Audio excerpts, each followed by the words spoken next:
a space truck. It's a multi-purpose vehicle. We've done a tremendous number of different things with it. It's the most versatile space vehicle that has ever been built. We've used it to launch satellites. We've used it to repair satellites in orbit and put them back into orbit. We've used it to capture satellites and bring them back to Earth for repair.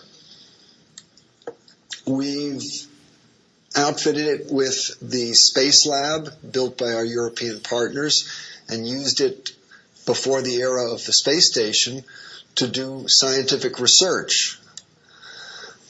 We used it as part of our partnership with the Russians, which is still continuing, first as part of the Mir space station, where we actually prolonged the useful life of Mir by several years through logistical supply visits with the shuttle. And now, of course, we're using it to build the new International Space Station, which is a huge international partnership.